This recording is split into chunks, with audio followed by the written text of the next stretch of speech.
Joining me right now to discuss the Obama administration's ever-widening spy scandal is presidential historian Doug Wead. Good to have you here, Doug. Have you ever, in any administration, seen anything quite like this? I realize we're talking about the internet, but fundamentally, this is spying. Has any other president done anything like it? We've never had anything quite like this. I'm sorry, Trish. I hate to bear that news, but it's not only scary, it's sad. The sad thing is that they expected Hillary Clinton to win the election, and we would never know this. We would never be told this. Hillary Clinton, when her husband won election, she appointed her best friend to head up the IRS, Margaret Milner Richardson, and they went after the Clintons' enemies. Just imagine what would have happened in America if Donald Trump had not won.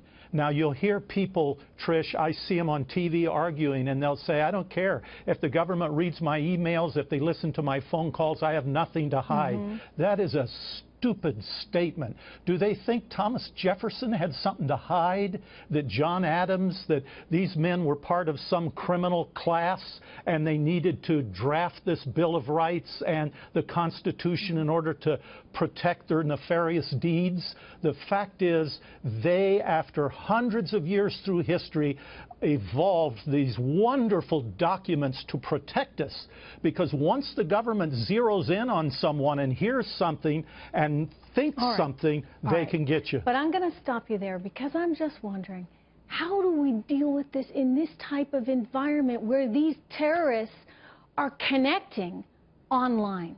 And they are on these social media sites. This is where they meet. This is where they connect.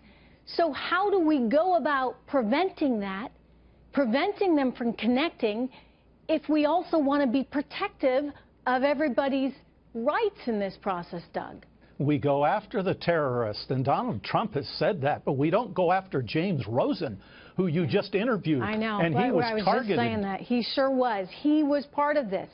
I mean, so everyday Americans are getting wrapped up in this, and you think for nefarious purposes, for purposes that are political as opposed to, actual gathering of intelligence that matters to keep our country safe.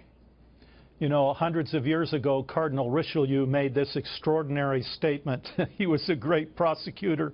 He said, give me 9 lines written by any man, and I can have him hung as a criminal.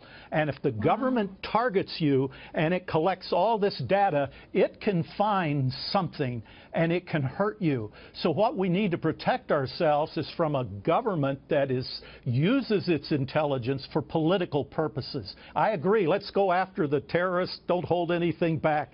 But let's not go after James Rosen, because he happens to have a different political view than the person in power. Well said.